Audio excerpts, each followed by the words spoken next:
Baik, akan saya mulai dulu aja sambil nunggu teman-teman lain yang belum hadir. Assalamualaikum warahmatullahi wabarakatuh. Selamat pagi teman-teman semua, salam sejahtera juga untuk kita semua. Perkenalkan saya Reza yang akan menjadi host pada kegiatan Ayo Sharing Dunia Kerja atau ASDK 2020 pada pagi hari ini. Puji syukur kita panjatkan kepada Allah yang telah memberi kita kesehatan dan juga waktu yang longgar sehingga kita bisa berkumpul di sharing online ASDK 2020. Mungkin banyak ya tadi teman-teman yang izin di grup karena masih ada kuliah, ada yang ikut lomba juga dan lain sebagainya. Mudah-mudahan nanti di kegiatan ASDK selanjutnya mereka juga bisa ikut hadir mengikuti sharing selanjutnya. Kemudian saya juga mengucapkan terima kasih kepada narasumber. Hari ini kita ada Kak Alvin dan Kak Aicha. Saya ucapkan terima kasih karena sudah menyempatkan waktunya untuk berbagi ilmu dan pengalaman. Jadi di sini saya mencari yang memang seumuran nih, jadi kayak pas sharingnya nanti modelnya mungkin lebih banyak talk show, berbeda sama dua sesi sebelumnya. Karena dua sebelumnya kan memang benar-benar kayak seminar online gitu ya, dijelasin teorinya. Nah, tapi kalau yang sekarang ini benar-benar gimana sih sebenarnya keadaan di dunia kerja gitu.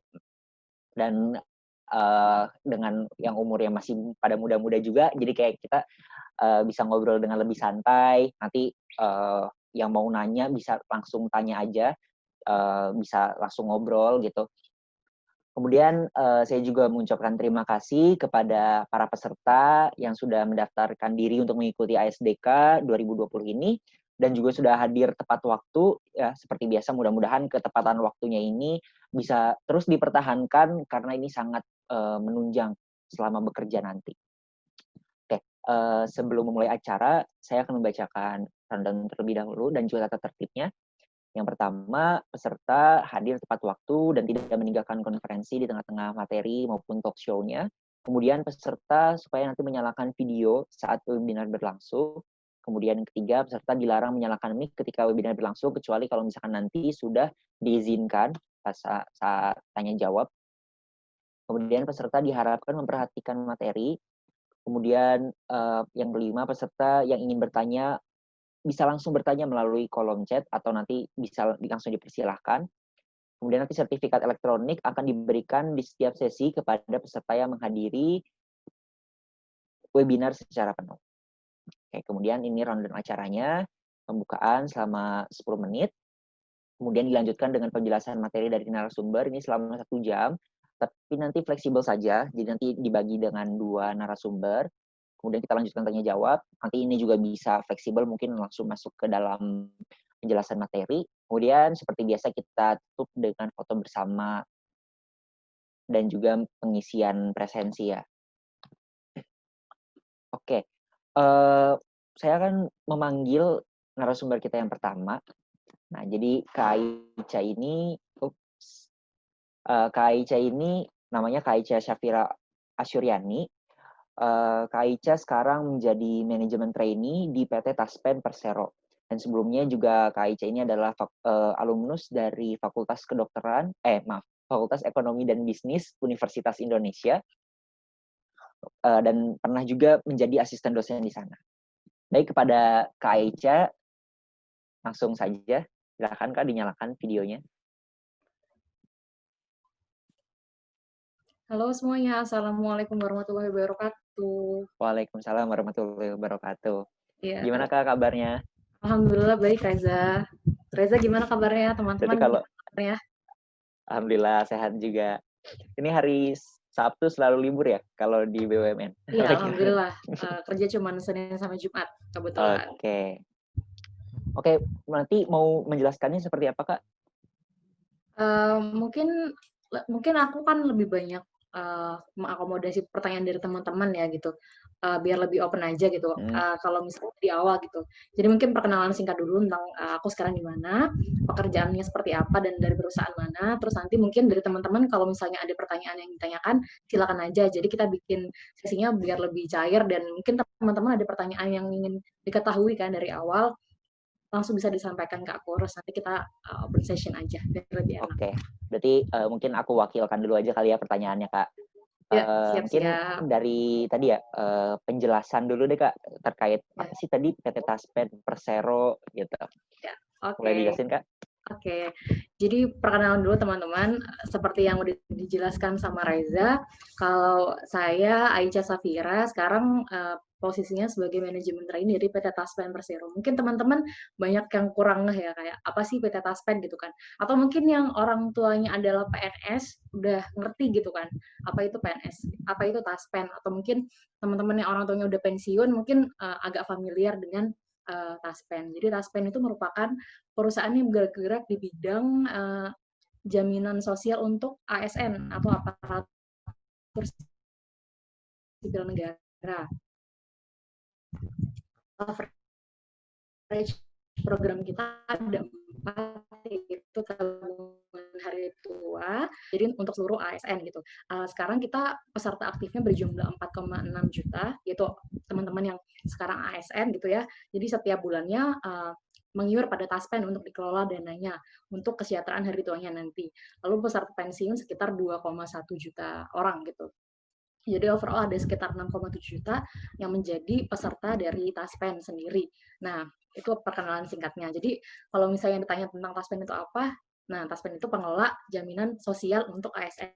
Jadi teman-teman nanti kalau misalnya udah jadi ASN, nanti mungkin akan lebih familiar dengan Taspen, dengan program-program pensiun, jaminan hari tua, dan 4 program yang lainnya gitu ya. Terus sekarang posisinya Kak Aicha sebagai apa? Sebagai MT. Nah, MT ini di Taspen sudah dibuka dari tahun 2006. Memang nggak begitu lama. MT ini sebenarnya program percepatan karir. Mungkin di semua tempat ada ya MT. Nggak semua sih, tapi kebanyakan ada, baik di perusahaan BUMN ataupun perusahaan swasta. Jadi program percepatan karir ini ditujukan untuk karyawan-karyawan fresh grad. Kenapa ada MT sebenarnya?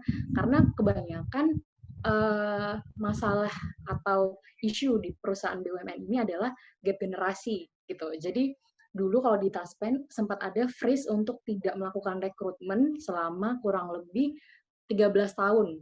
Ya, karena kebijakan perusahaan pada saat itu. Sehingga bisa dibayangkan teman-teman, jarak antara karyawan yang baru direkrut dengan karyawan yang sudah terakhir direkrut itu sangat sangat lebar. Nah, di situ dibutuhkan anak-anak muda untuk dipercepat supaya bisa menduduki posisi-posisi yang kritikal di perusahaan. Maka dari itu ada MT. Nah, di Tasman seperti apa sih program MT-nya? Mungkin aku bisa highlight.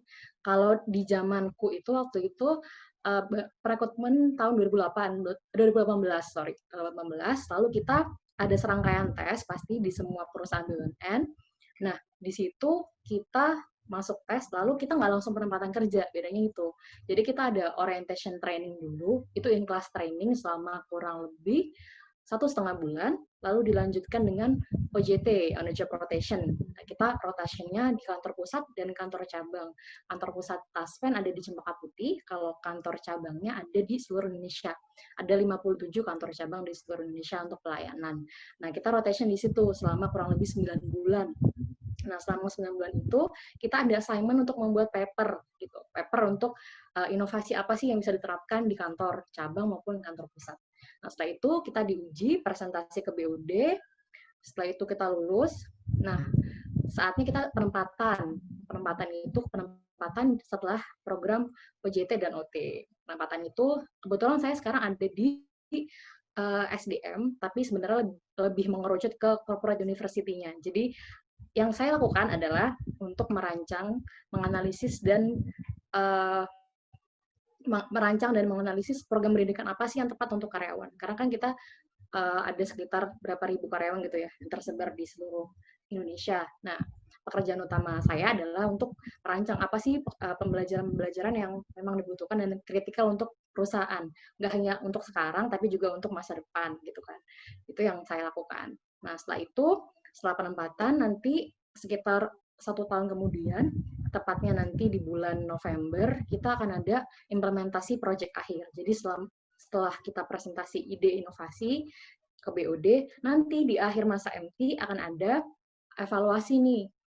memang ide inovasinya apakah memang sudah diterapkan atau diimplementasi atau belum. Nah, itu implementasinya juga akan dipresentasikan di depan BUD gitu. Nah, setelah itu nanti akan ada percepatan karir yaitu asesmen untuk menjadi asisten manajer dalam waktu yang relatif cepat sekitar 2 tahun dibandingkan program biasa yang bisa memakan waktu lebih dari 2 tahun.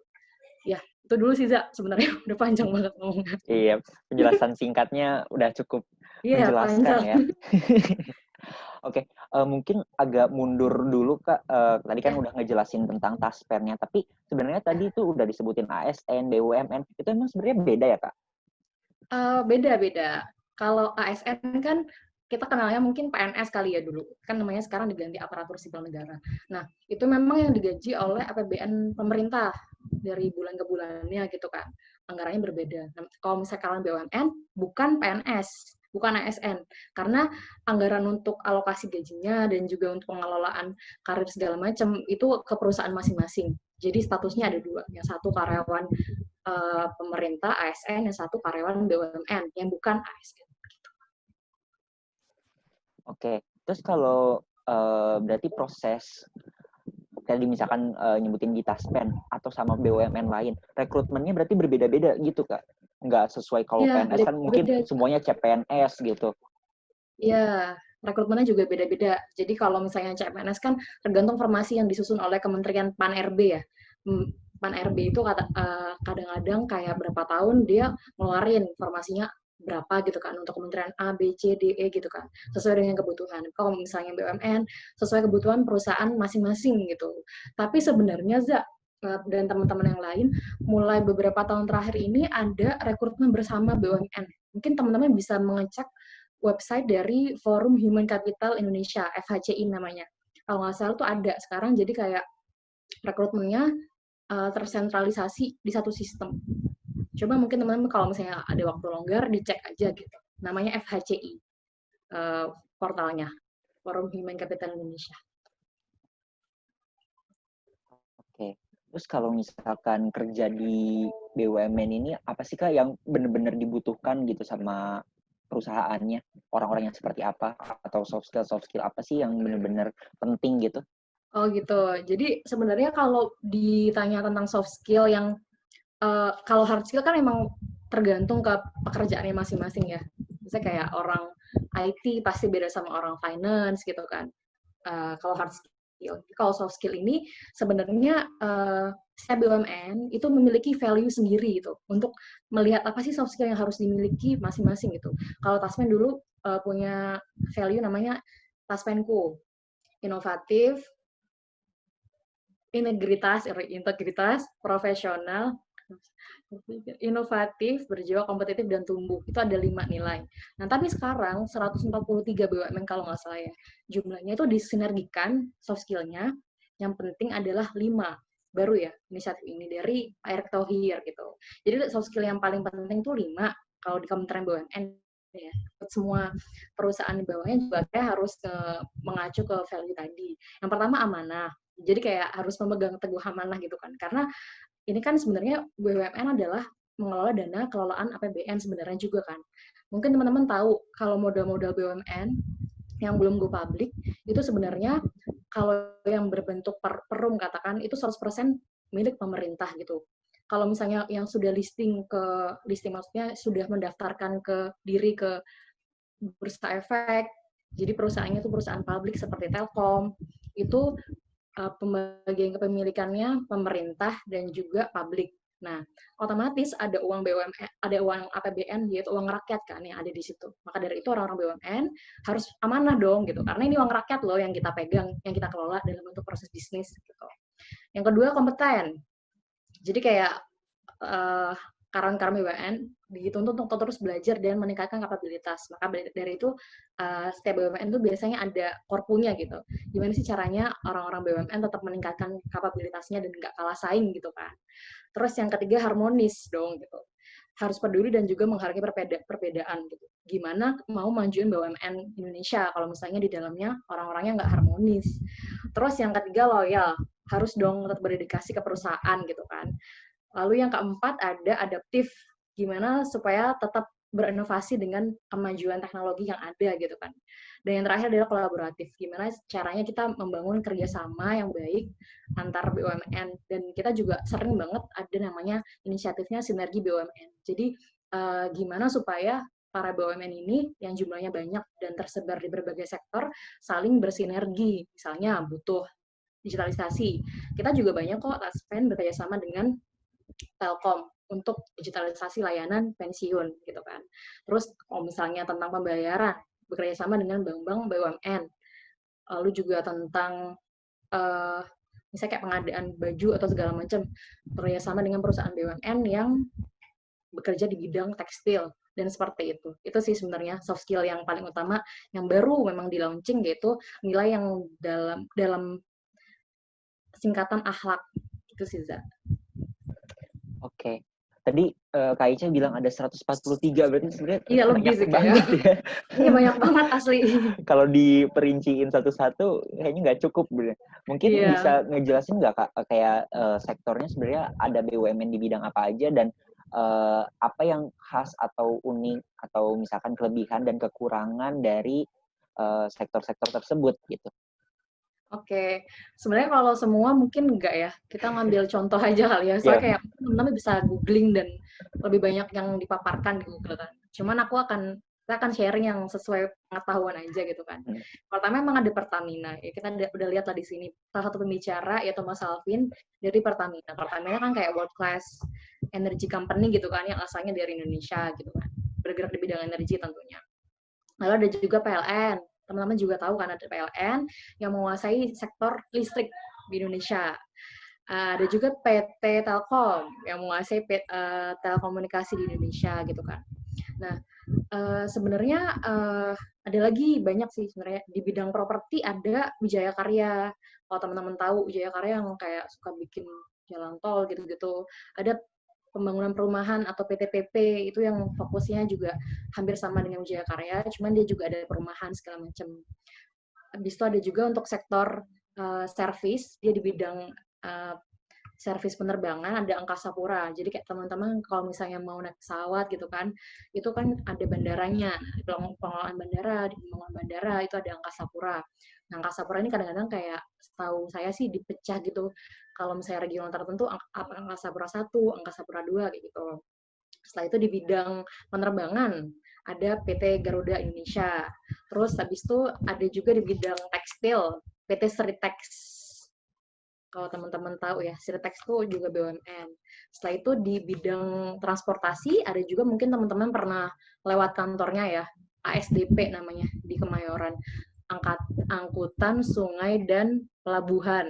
Itu tentang penyeberangan. Kalau bisa teman-teman nyebrang dari Banyuwangi ke Bali, itu kan ada ferry yang angkatnya itu servisnya dari ASDP gitu. Terus apalagi ya, banyak lagi sih, itu kayak 8 BUMN yang ada saat ini. Dan sebenarnya mayoritas BUMN ini kalau dulu tuh kayak emang menguasai hajat hidup banyak orang kan ya, kayak yang penting-penting gitu kan, ditariknya ke BUMN karena emang tujuan BUMN itu untuk mensejahterakan masyarakat gitu, mensejahterakan masyarakat Indonesia. Selain juga tujuan keduanya adalah untuk taking profit, untuk mencari keuntungan. Jadi tujuan BUMN itu ada dua. Yang pertama untuk kesejahteraan masyarakat, dan yang kedua untuk mencari keuntungan. Tapi memang dengan dua tujuan itu tidak membuat kita kekurangan inovasi, enggak. Jadi meskipun kayak orang-orang misalnya bilang, oh BUMN enak ya, kayak nggak perlu bersaing keras-keras gitu dengan karya perusahaan swasta segala macam, oh nggak kayak gitu kan. Tetap kita juga harus berinovasi dengan layanan-layanan yang kita miliki kayak gitu, Za. Oke, kalau misalkan di perusahaan kan sebenarnya kayak mungkin misalkan tadi di finance, ya udah itu hard skill-nya. Tapi kalau misalkan di finance, misalkan tadi di PT Tekstil atau finance yang di Pertamina, itu sebenarnya ada bedanya apa enggak sih Kak? Jadi maksudnya kenapa kita milihnya di sektor ini, kenapa milihnya di sektor ini gitu, ada pertimbangan nggak Kak? Kalau setahu aku sih, Za ya, setahu aku tuh kalau finance sebenarnya dasarnya sama, karena dulu juga pernah belajar finance kan. Kita dasarnya sama. Cuman yang bikin beda adalah proses bisnis di perusahaan itu tadi gitu. kita nggak bisa menyamakan proses bisnis katakan di perbankan dengan proses bisnis di perusahaan yang outputnya adalah produk kayak PT Seritex misalnya. Dia kan kayak uh, produknya adalah tekstil, terus kalau misalnya perbankan kan dia adalah servis atau jasa gitu. Jadi tuh sama sih sebenarnya nanti pekerjaannya, cuma nanti paling bidang bisnisnya aja sih yang beda gitu sih. Kalau setahu aku sih kayak gitu. Nah, kalau dari Kak Ica sendiri sebenarnya dulu milihnya ke Taspen gitu, ada pertimbangan khusus nggak Kak? Ada pertimbangan khusus, sebenarnya nggak ada sih. Jujur. Kalau buka aja daftar gitu. Oh gitu. Berarti emang tadi setiap ininya, jadi kita perlu ngecekin gitu ya, lagi buka rekrutmen Iya, atau enggak. iya buka atau Ininya. enggak. Cuma mungkin teman-teman kalau punya preferensi ya nggak apa-apa kayak diikutin aja terus gitu kan. Soalnya kan dulu, oh ya sorry, mundur lagi. Soalnya kan dulu ayah, kakek, keluarga besar memang keluarga besar PNS kan. Jadi mengetahui taspen tuh bukan hal yang baru gitu, kayak memang udah ngerti gitu kan.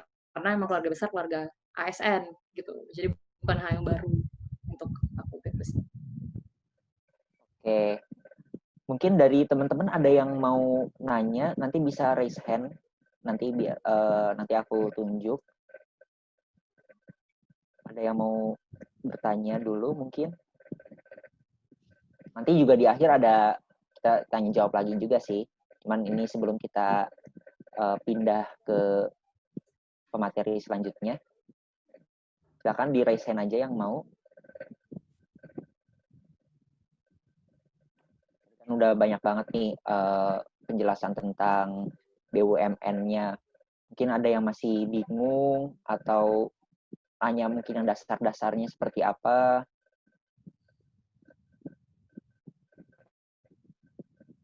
Oke. Mungkin belum ada ya Kak. Kita pindah ke Kak Alvin dulu. Nanti kita Oke, talk show lagi bareng-bareng. siap. Halo Kak Alvin. Ya, halo. Oke, gimana kabarnya Kak? Halo, halo. Baik, baik. Sorry, background-nya anak saya lagi makan. Ya nggak apa-apa Kak. Oke. Jadi saya sebelumnya mau share screen terlebih dahulu ya. Kak Alvin ini nanti juga Kak Alvin kayaknya udah mempersiapkan CV-nya sendiri juga tuh tadi Ya, saya ada ngintip-ngintip. sedikit. Tapi kalau yang dikenalin sama Angkaca, jadi Calvin ini saat ini menjadi junior analis di PT Pertamina Persero dan juga tim khusus pengembangan corporate dashboard, dan sebelum-sebelumnya juga udah dari 2016 nih jadi di PT Pertamina. Silakan Calvin kalau mau menjelaskan. Ya, oke. Makasih, Reza. Langsung share screen aja dulu kali ya. Iya boleh Kak. Ada yang mau gue jelasin sedikit masalah perkenalan. Host disable attendee screen sharing. Oh iya maaf. Oke, udah bisa Kak?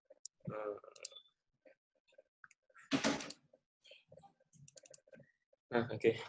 Udah muncul, udah kelihatan? Oke. Udah. Jadi mungkin, aduh, kalau pakai saya agak nggak formal kali ya, gue aja kali ya. Jadi ntar gue mau coba sharing, kita santai aja ya di sini ya. Ini masih pada muda-muda semua, mungkin gue paling tua nih di sini. Mau sharing, mungkin sharingnya agak sedikit beda, jadi nanti gue sedikit mencampurkan pengalaman antara sedikit di swasta dengan di BUMN. Jadi kelihatan perbedaannya gitu, kelihatan sedikit perbedaannya. Nama gue Alvin Abdullah, biasa dipanggil Alvin, sarjana komputer, alhamdulillah. Nah, ini agak sedikit menarik ya kalau sepintas dilihat. Ternyata gue dulu nggak langsung S1, jadi diploma dulu, D3. Mungkin teman-teman di sini ada yang diploma juga. Kebetulan tahun 2006 gue masuk di UGM. Kenapa gue ambil diploma? Karena waktu itu gue ambil ilmu komputer UGM nggak masuk. Itu urutan ketiga ya, urutan ketiga di UGM passing grade, dan gue bukan murid SMA yang pinter-pinter banget gitu, jadi yang nggak keterima. Akhirnya tetap mau di UGM dan tetap mau ngambil IT, di situ ada D3 Sistem Informasi, akhirnya gue putusin ambil di D3 Sistem Informasi. Nah, sebenarnya pengalaman gue kerja atau nyari duit itu udah dimulai ketika gue kuliah di D3. Jadi pas D3 itu kurang lebih di tahun 2008. Oh, mungkin ada yang highlight ini kuliah D3 lama amat, 2006 sampai 2011 gitu kan, 5 tahun. Nah, itu salah satu alasannya gue udah jadi freelance software developer di 2008, ngerjain beberapa aplikasi di beberapa corporate gitulah. Terus setelah singkat cerita, dengan banyak drama, akhirnya gue lulus di 2011, gue putuskan untuk lanjut di UI, karena waktu itu UGM nggak ada kelas lanjutan untuk sistem informasi, akhirnya gue lanjut di UI, 2,5 tahun, itu memang waktu yang paling cepat untuk ekstensi UI, lulus dari D3, jadi 2,5 tahun. Gue sempat jadi asisten dosen untuk mata kuliah struktur data dan algoritma, kalau ada yang anak SI atau mungkin ada anak Fasilkom di sini, Sekom UI. Nah, lulus dari situ, singkat cerita, gue keterima di gudang garam. Gue ditempatkan di salah satu anak perusahaan gudang garam di bidang sales dan distribution, PT Surya Madistirindo. Jadi kalau PT Gudang Garam itu yang produksi rokok, PT Surya Madistirindo yang menjual, yang mendistribusikan. Jadi mereka sebenarnya satu owner. Nah, di situ gue jadi manajemen trainee, tadi udah dijelasin juga ya sama Aicha. Gue kurang lebih di situ 3 tahun, jadi manajemen trainee itu 1 tahun. Di situ gue ditempatkan di Business Information Analyst dan Business Development. Posisi terakhir di situ section head setara junior manager gitulah, setara asmen lah. Nah, di situ mungkin pada nanya, kok udah enak, udah ada posisi, udah ada jabatan, kenapa pindah gitu. Ya yang jelas rumput tetangga lebih hijau gitu ya, klasik lah, rumput tetangga lebih hijau. Dan gue ngerasa kerja di swasta itu melelahkan gitu. Jadi gue itu tipikal orang yang sebenarnya males, bukan dalam bentuk negatif ya, males dalam artian gue nggak mau ngerjain hal-hal yang sebenarnya itu bisa dibikin otomatis atau itu bisa dibikin efektif, itu bisa dibikin efisien gitu. Tapi ternyata di kantor gue yang lama, gue nggak menemukan itu. Jadi kita kerja itu benar-benar yang dipaksa kerja karena perusahaan merasa tidak mau rugi karena kita udah bayar kalian mahal, kalian harus kerja. Jadi ada satu momen yang menurut gue ini lucu, tapi ini satu batu loncatan gue akhirnya bisa pindah ke BUMN. Jadi manajer gue waktu di Surya Madistirindo ini di gudang garam itu orang yang bisa dibilang gila kerja gitu. Dia pinter, dia pernah kerja di salah satu perusahaan multinasional di Danone ya, Danone, dia megang Southeast Asia, jadi dia megang Asia Tenggara gitu. Kemudian dia di hijack oleh gudang garam untuk jadi manajer bisnis information analyst.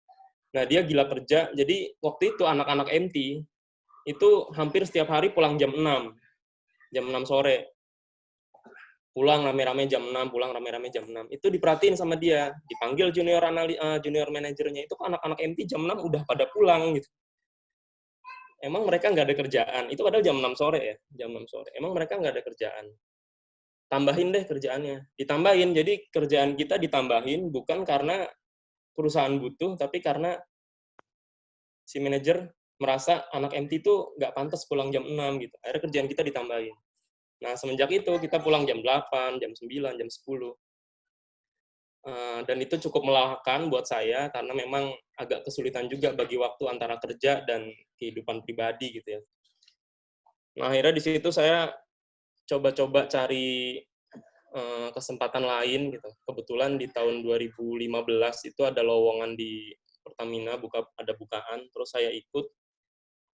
Nah, singkat cerita saya keterima tuh di Pertamina. Kebetulan di Pertamina nggak ada jalur MT, jadi mungkin kalau yang lain berpikir MT itu pasti ada di semua perusahaan, ternyata enggak. Jadi kalau Aicha tadi jelasin kenapa ada MT kan karena ada gap umur gitu ya. Di Pertamina juga sebenarnya ada gap umur, tapi Pertamina memutuskan tidak ada MT. Jadi akselerasi itu dibuka ketika sudah ada di dalam. Dan itu biasanya di level asmen baru mulai ada akselerasi. Jadi level di bawah asmen itu kita nggak ada akselerasi, nggak ada program yang khusus disiapkan, itu nggak ada. Jadi kita ya bekerja aja seperti biasa. Alasannya salah satunya karena Pertamina salah satu perusahaan yang istilahnya cukup besar ya, proses bisnisnya benar-benar luas banget, dari hulu sampai hilir itu Pertamina pegang, dari mulai cari minyak, ngebor minyak, sampai jual bensin, itu kan benar-benar dari A sampai Z. Jadi kalau dibikin MT, sedangkan MT itu pengalaman saya di gudang garam itu dalam waktu 2 minggu kita di training itu sudah harus ngerti semua proses bisnis di perusahaan itu gitu. Tapi karena perusahaan Surya Madistrindo ini cuman fokus di bidang sales dan distributor, jadi ya itu menurut saya nggak terlalu sulit kalau dijadiin MT. Jadi 1 tahun kita jadi MT, kita udah nguasain tuh semua. Bahkan kita bisa menjelaskan dengan sangat detail tentang proses bisnis perusahaan, lebih detail dibanding teman-teman yang non-MT yang sudah bekerja 5-6 tahun. Karena itu emang esensinya ada MT kan itu. Intinya diakselerasi lah. Nah, sebenarnya di halaman ini, gue pengen ngasih lihat secara akademik, gue bukan orang yang luar biasa gitu ya. Kuliah D3 5 tahun, kuliah lanjut lagi S1 2,5 tahun. Jadi, untuk dapat gelar sarjana butuh waktu 7,5 tahun gitu. Jadi mungkin teman-teman di sini yang kuliahnya agak lama atau terlambat, ya jangan berkecil hati, jangan patah semangat. Dunia kerja berbeda dengan dunia kuliah. Jadi ketika kita kuliah mungkin lebih formal atau lebih ada aturan baku yang harus kita ikuti. Tapi ketika kita kerja, itu ya gimana intinya skill kita bisa dimanfaatkan untuk perusahaan. Tapi ya kalau bisa sih lulus tepat waktu lah, 4 tahun, 3,5 tahun gitu. Jadi kesempatan jadi lebih luas. Sebenarnya ini yang pengen gue sampaikan di sini. Jadi dunia kerja itu nggak melulu soal akademik, tapi lebih baik lagi kalau akademiknya oke, dunia kerja juga bisa lebih disupport gitu. Oke, lanjut dulu ya. Nah, kenapa sih harus BUMN? Kenapa sih gue memutuskan ketika pindah, gue shifting dari perusahaan swasta ke BUMN? Tadi udah sedikit gue jelasin. Capek kerja di swasta gitu ya. Klasik sih, capek kerja di swasta. Kalau dari sisi profit, jujur ketika pindah dari gudang garam ke Pertamina, di Pertamina ada probation 6 bulan. Selama probation itu gaji gue turun dari perusahaan lama gitu. Jadi sebenarnya secara benefit swasta pun banyak yang bisa ngasih benefit yang bagus gitu, bahkan mungkin lebih tinggi dari BUMN. Tapi ya ada satu hal yang bisa gue rasain di BUMN yang beda dengan swasta. Nah ini ada sedikit data sama ada sedikit reason working in the company. Jadi apa sih yang dilihat orang ketika dia nyari kerja gitu. Ini BTW kalau ada yang mau nanya, kan aja.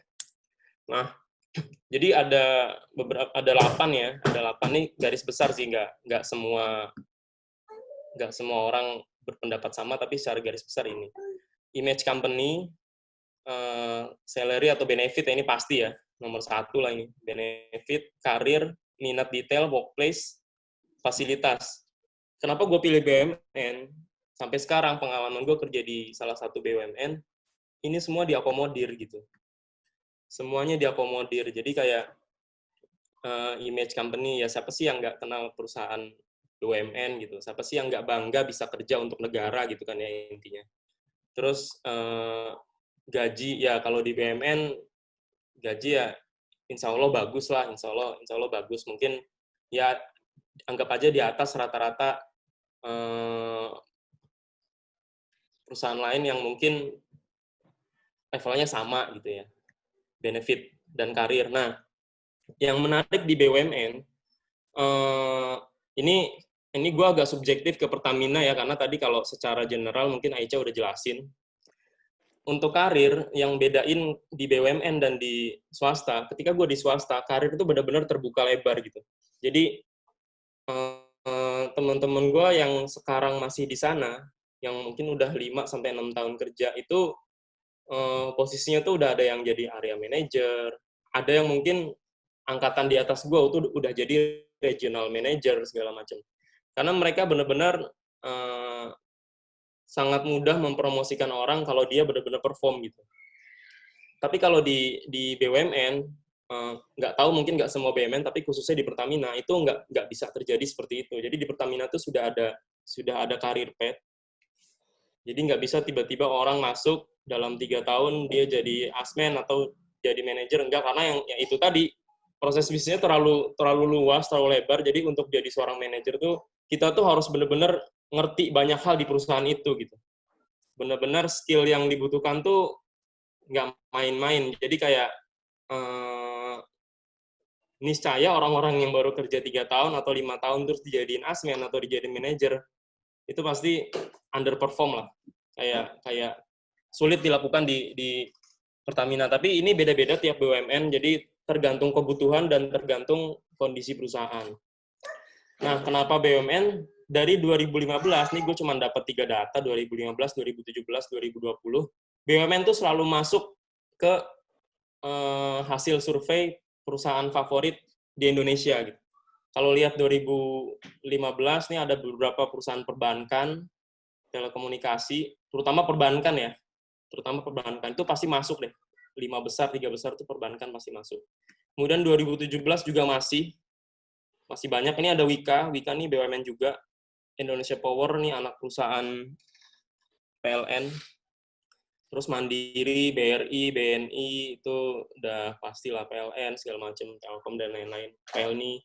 Nah, ternyata ada shifting di 2020, ternyata BUMN cuma masuk satu doang nih, yang lainnya ada di top 20 atau top 30 ya, tapi yang unik di sini ada startup. Yang unik di sini ada startup. Tapi ini bukan berarti BUMN jadi perusahaan yang kurang menarik bagi pencari kerja, enggak.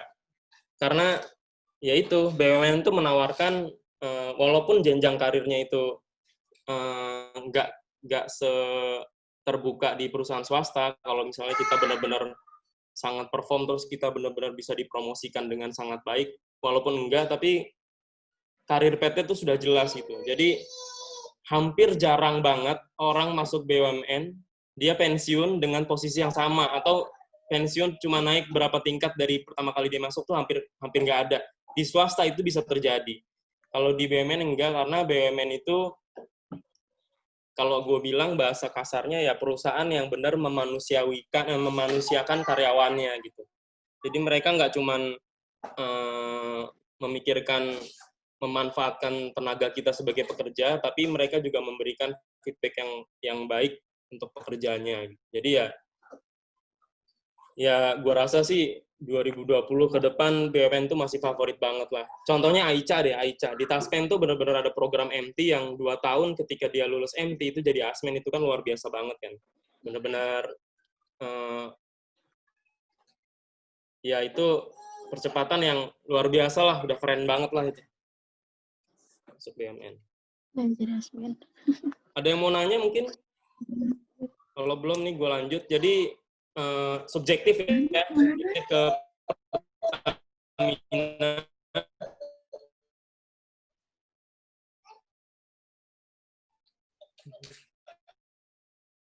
Subjektif ke Pertamina.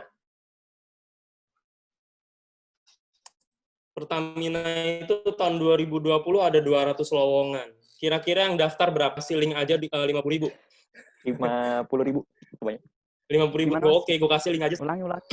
Ada yang mau nyoba jawab nih, 200 lowongan di tahun 2019, 2019 Pertamina buka 200 lowongan, berapa orang yang lamar? Ini gue mau ngasih gambaran gimana sih masuk BUMN. Tadi kan Aicha udah jelasin kita butuh apa aja sih buat masuk BUMN. Gue mau highlight lagi di sisi yang lain gitu.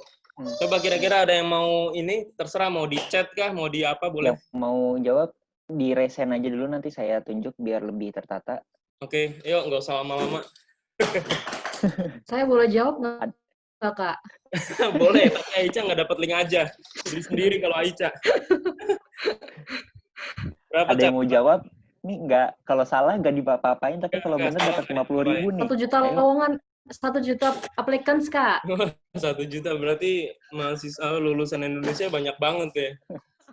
Kebanyakan. Nah, yang lain. 12.000. 12.000. Oke, terus Ya Gue kan kasih lima Pak Mutia. 5 tebakan ya. Jadi 5 orang aja yang bisa nebak nih. Mutia Jadi langsung Wiswatin, aja bilang. silakan. Sorry, Siapa nih? searching aja guys. Udah ada lagi? Kalau enggak gue tutup nih 12.000 berapa tadi? 12.000 150.000. Ya siapa nih? Lamaran apa aja nih Kak? Banyak loh. Total PHE, semua. apa PTC, Semua. Patra Jasa. Semua. Oh, semua. Enggak, di googling nggak ada. Ini datanya dari HR. 200.000 ya. 200.000. Tadi ada yang jawab 150.000, siapa ya? Boleh lah, Reza nanti tolong diakomodir ya. Ya, di satu poin ini, gue pengen jelasin, ini mungkin hampir semua BUMN kondisinya sama ya. Ya, beda-beda tipis mungkin. Lowongannya sedikit, tapi yang daftar banyak. Dan yang daftar, itu semua usia produktif. Usia produktif maksudnya maksimal tuh usia 25-27 tahun biasanya di BUMN. Untuk yang jenjang sarjana. Bedanya dengan ASN atau PNS itu tingkat persaingannya menurut gue sih lebih sempit karena ada yang udah lama tuh usia 35 pun masih bisa diterima gitu. Artinya apa? Masuk BUMN itu sulit, jadi butuh persiapan yang sangat matang. Butuh persiapan yang sangat matang, nggak cuman lulus kuliah dengan IPK kumulot 3,6, 3,7 terus kita bisa pede masuk BUMN, nggak juga gitu. Persaingannya banyak, jadi butuh persiapan yang matang. Mungkin nanti di akhir gue ada sedikit ngasih motivasi gitu ya, sedikit ngasih motivasi lah. Ini gambaran aja. Yang jelas untuk nyari kerja kita nggak bisa jadi orang yang biasa-biasa aja, intinya itu ya. Oke, berikutnya, nah tantangan kerja di BUMN. Jadi sebenarnya dari panitia Reza dan teman-teman udah ngasih highlight, gue harus jelasin apa aja nih. Salah satunya ini tantangan kerja di BUMN. Terus yang kedua, tips dan trik untuk akselerasi jabatan gitu ya, akselerasi kerja di BUMN. Jujur gue 3 tahun kerja, jadi belum bisa jelasin banyak tentang itu. Jadi ya itu nanti lah ya, belakangan lah ya. Nah ini tantangan kerja di BUMN. Ini jadi kayak main tebak gambar nih. Jadi mungkin ini yang paling kerasa banget ketika gue shifting dari swasta ke BUMN. Itu ada bentrokan antara bisnis dan birokrasi.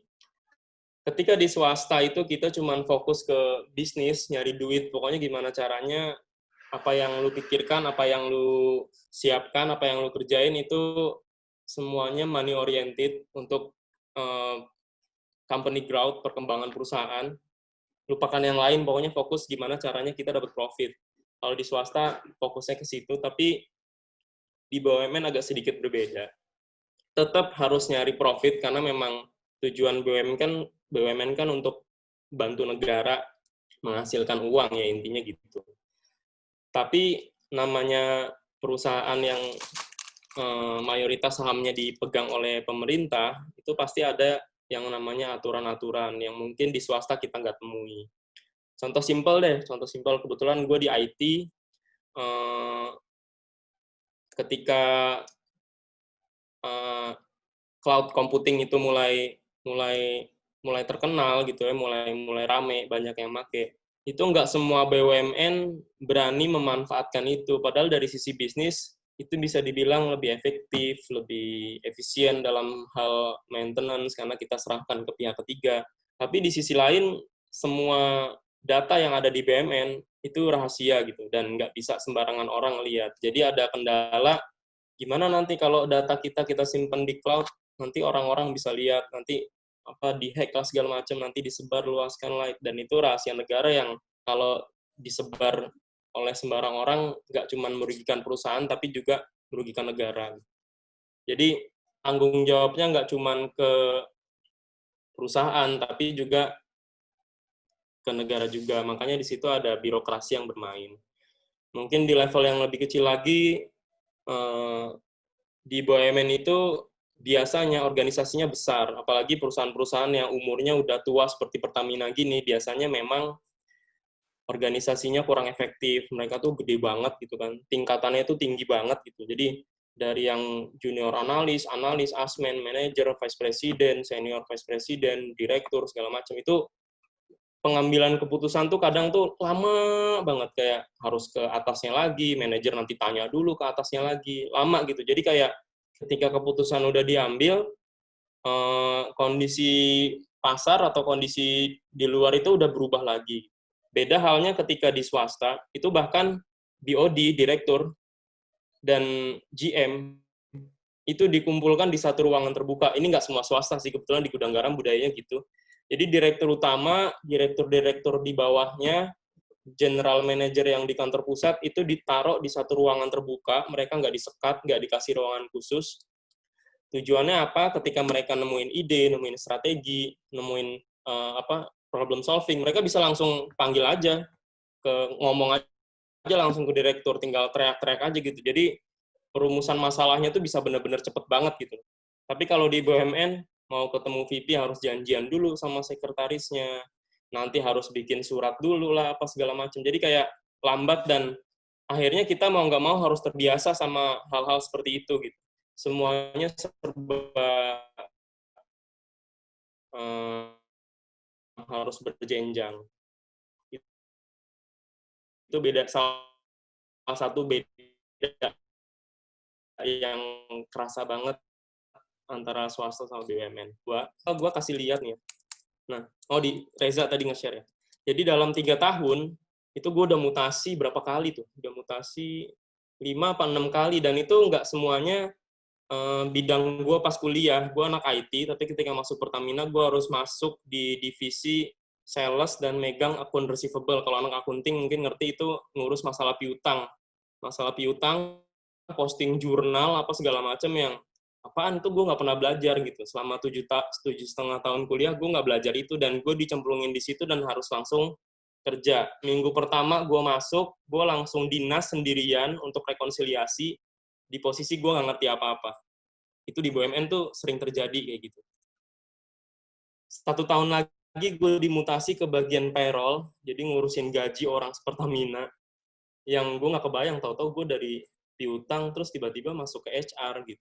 Ya itu harus siap gitu, kita harus bisa adaptasi, harus benar-benar mau belajar. Terus pertanyaannya, ada yang ngajarin nggak? Nggak ada yang ngajarin gitu. Kita belajar sendiri, benar-benar kita belajar sendiri, harus aktif bertanya, harus siap kita ditempatkan di daerah mana saja, harus siap kita ditempatkan di divisi apa saja. Nggak bisa tuh kita bilang, Pak, Bu, saya anak IT, masa saya masuk payroll atau saya masuk ngurusin piutang, saya nggak mau.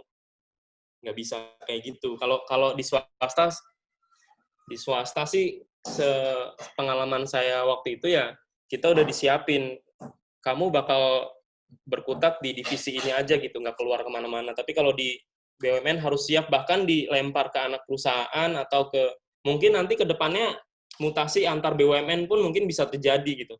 Sekarang rekrutmen aja kan udah bareng kan, tadi Aicha udah jelasin. Jadi kita direkrut, kita nggak nentuin mau masuk mana, nanti dari rekruter itu yang nentuin, oh kamu masuk ke PLN, kamu masuk ke Taspen, kamu masuk ke Telkom. Disesuaikan dengan hasil tesnya. Nanti ke depannya mungkin gitu ya, tergantung menterinya siapalah itu. Ya intinya ini standar sih, kerja kita harus bisa adaptif, tapi kayaknya di BUMN harus lebih adaptif lagi, super adaptif gitu, karena kita benar-benar nggak bisa tahu lah ke depannya bakal kemana dan bakal gimana. Belum lagi kalau ada perubahan kebijakan dari kementerian. Itu kalau baca berita, Pertamina tiba-tiba nggak ada angin, nggak ada hujan, direkturnya dicopot 5 orang. Terus organisasi dirombak besar-besaran, itu ngefek banget ke bawah. Kita harus siap, Atau kita dipindah lagi kemana. Padahal belajar belum kelar, kita pindah lagi. Itu harus siap. Kompleks, iya, kerja di BUMN menurut saya kompleks karena ya kita berhubungan dengan pemerintah, kita berhubungan dengan policy, kita berhubungan dengan politik mungkin, macam-macam lah, bener-bener yang kita tuh nggak cuman bisa fokus ke inovasi, pokoknya gue inovasi bisa menghasilkan value, khususnya value dalam bentuk uang gitu ya ke perusahaan. terus udah kerja kita bakal tenang, kerja kita bakal menyenangkan, ternyata enggak juga. Ternyata di dalam situ tuh kompleks, nggak cuma urusan bisnis, tapi juga urusan-urusan yang lain yang mungkin sebenarnya kita nggak perlu mikirin gitu. Tapi akhirnya kita mau nggak mau harus nyemplung, kita harus menyesuaikan diri untuk mengikuti arus gitu ya. Karena intinya kan semua sepakat ya, orang kerja dimanapun, mau di BUMN, mau di swasta, pasti kita cari penghasilan dong. Kita cari makan di situ gitu. Jangan sampai kita datang ke satu perusahaan besar, terus kita ngerasa budayanya itu nggak baik, kok ini kompleks sih, bisa nih disimpelin, bisa nih dibikin ini, terus kita jalan sendirian, kita dobrak, yang ada kita yang dikeluarin gitu. Kalau di BUMN seperti itu. Jadi memang ya balik lagi, nggak cuman butuh akademik yang bagus, tapi ya soft skill, terus harus bisa bersikap politis, harus bisa berkomunikasi ke level yang di bawahnya atau level di atasnya. Ya pokoknya kompleks lah. Oke. Kemudian, nah ini terakhir sih. Salah satu yang pasti semua orang setuju, bangga mana sih kerja di perusahaan swasta sama BUMN? Kalau gue sih bangga di BUMN gitu, karena keringat yang dikeluarkan, terus usaha yang kita keluarkan itu balik lagi ke negara gitu. Balik lagi ke negara, dimanfaatkan oleh orang banyak, karena memang ada undang-undangnya kan. Tugasnya BUMN itu apa. Ya intinya bangga banget lah gitu, kita bisa jadi bagian dari negara itu sendiri gitu. Maksudnya kontribusi untuk negara kan nggak harus kita jadi politisi, jadi anggota dewan. Ternyata kita jadi pekerja biasa di BUMN pun itu kontribusinya luar biasa gitu. Kalau ada yang tahu, Pertamina 2019 itu nyumbang ke negara itu 181 triliun. Dari pajak, dividen, signature bonus, dan macam-macam itu 181 triliun disumbangkan Pertamina. Itu hasil kerja keras semua pekerjaannya gitu. Taspen juga pastikan setor ke negara, semua PLN setor negara. Itu ada kebanggaan tersendiri lah di situ dibanding kita kerja di swasta. Slide gue sebenarnya cuma segini, Za. Jadi mungkin kalau mau langsung dibuka tanya jawab, boleh sih. Oke, boleh Kak, tadi mungkin kalau misalkan Calvin belum, karena baru 3 tahun gitu, tapi mungkin bisa ngedenger tuh cerita-cerita dari senior atau gimana, iya. yang tentang tips untuk akselerasi jabatan kalau di BUMN itu seperti apa? Tips akselerasi, oke. Sebenarnya tiap BUMN kan beda-beda ya. Kayak di Taspen tadi Aicha jelasin akselerasinya udah dimulai dari awal. Di Pertamina kebetulan nggak ada, tapi kalau tips itu kan yang disediakan oleh perusahaan. Kalau yang dari sisi personal sih mungkin ya, jelasinnya gimana ya. Intinya gini, kan orang tuh tipikalnya beda-beda nih. Ada yang dia kalau disuruh kerja, itu pasti oke lah. Semua kerjaan itu pasti beres, pasti kelar. Tapi orang nggak ada yang tahu kalau itu kerjaan dia. Dan itu banyak kejadian, bahkan nggak cuma di dunia kerja ya, di dunia kuliah pun kalau kita lihat sekitar, teman-teman ada yang seperti itu. Kita tahu nih orang pinter. Ini anak pinter, tapi dia nggak tahu gimana mempromosikan kepintaran itu ke orang lain. Ini bukan ria, tapi memang dalam dunia kerja tuh bisa jadi bumerang kalau misalnya kita mengerjakan sesuatu yang bagus, inovasi, terus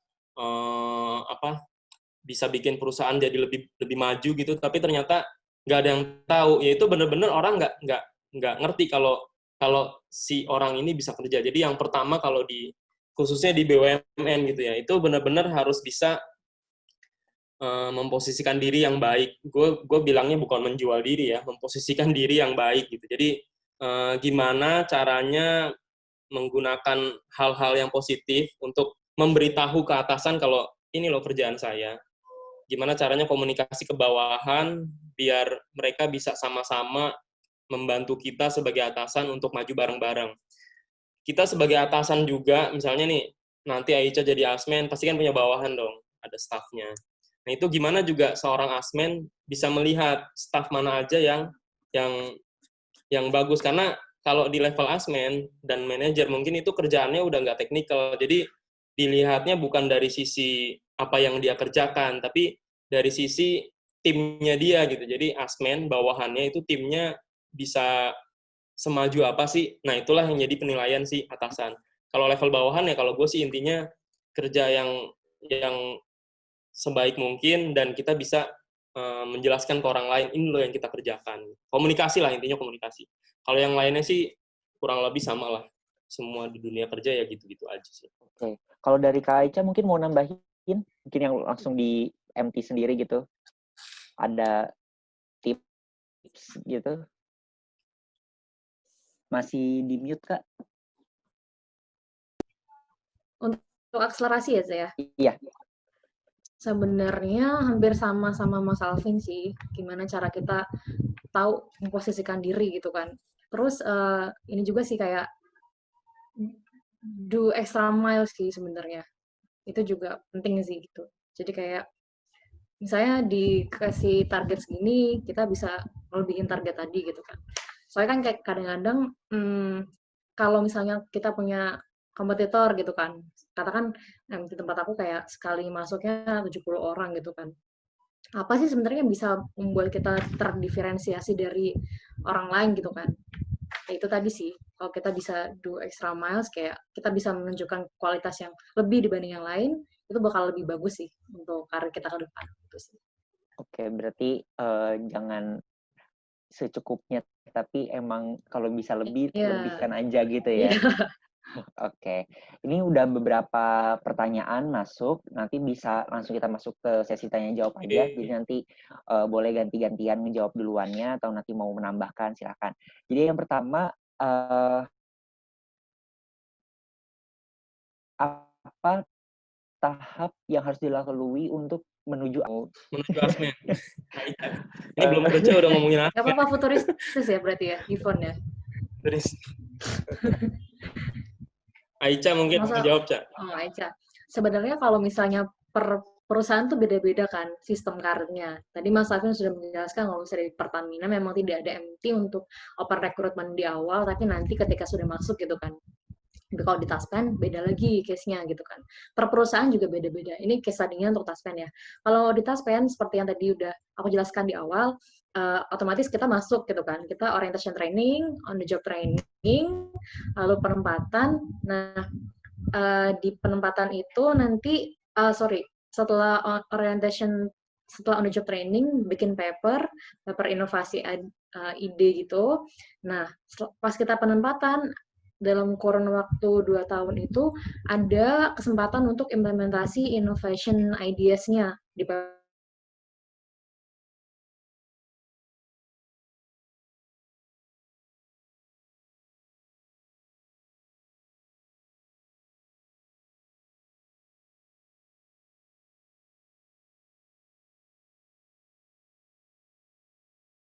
hal yang kalau nggak salah memang udah step-nya sih, kalau mau naik tingkat promosi segala macam pasti ada assessment, setelah itu ada pelatihan lagi, kalau di Taspen ada corporate leadership training, ada training lagi, itu dinyatakan lulus, nah baru bisa menjadi asmen.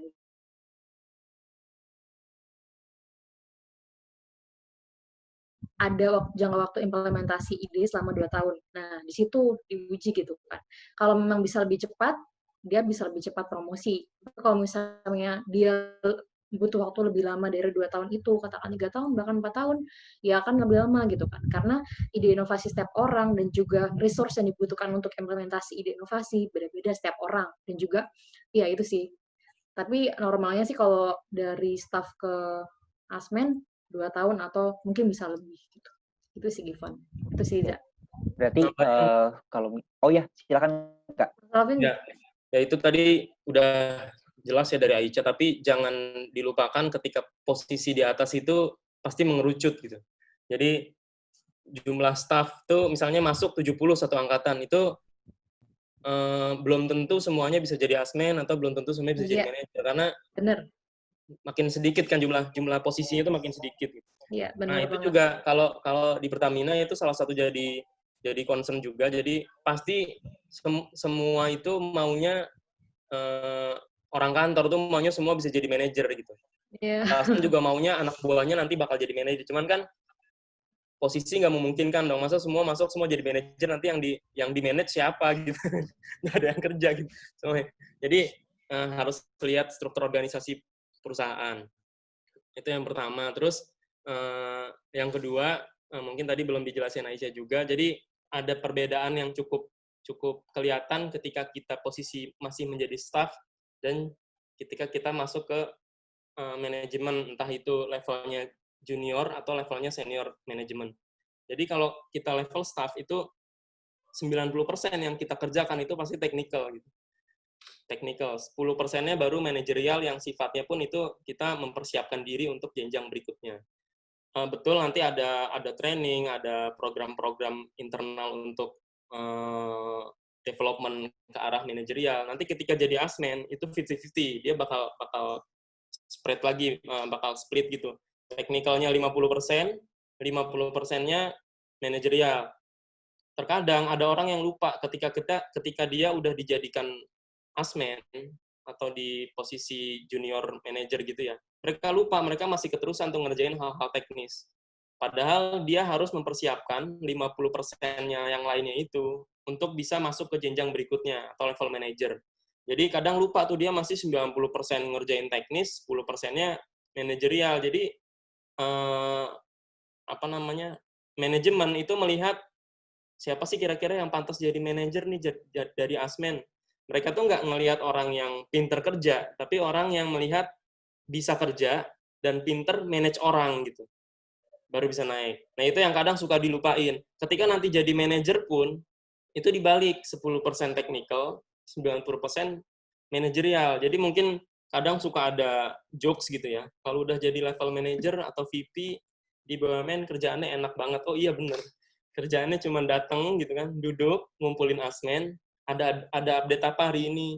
Asmennya dikasih kerjaan, asmen yang nurunin kerjaan ke staff. Jadi ya intinya gimana kita bisa managing people gitu. Udah nggak lagi tuh ngerjain teknis. Jadi kalau kita datang ke manajer nanya hal teknis, manajer bakal plonga-plongo doang. Apaan ya? Itu nggak ngerti tuh gue begitu-gituan. Karena tugas dia udah beda. Itu yang kadang suka miss. Gitu. Jadi teman-teman nanti ketika bekerja ini dimanapun sih nggak harus BUMN. Ketika bekerja, jangan lupa belajar yang namanya manajerial. Belajar yang namanya politik di dunia kerja itu gimana. Yang positif lah ya, politik di dunia kerja yang positif gimana. Belajar gimana mengatur orang atau mengkoordinir teman-teman seangkatan itu benar-benar udah yang praktek langsung kita belajar manajerial itu paling simpel gitu. Atau belajar di luar kantor kalau sekarang yang mungkin mahasiswa di organisasi itu bakal kepake banget tuh. Di organisasi gimana kita mengkoordinir, gimana kita memberikan kerjaan ke orang yang levelnya di bawah kita, itu nggak gampang ternyata. Karena jangan salah, manajer itu bisa lebih mudah dari staffnya gitu. Coba dibayangkan ketika orang dapat program akselerasi gitu ya di suatu perusahaan, manajer, pas gue di gudang garam, itu manajernya seumuran sama gue. Jadi kayak,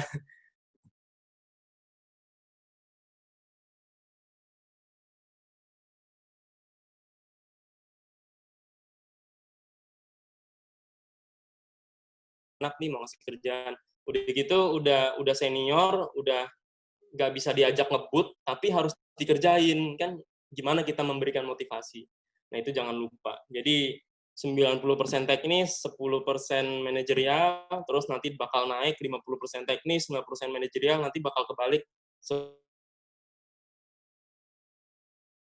level direktur. Nah,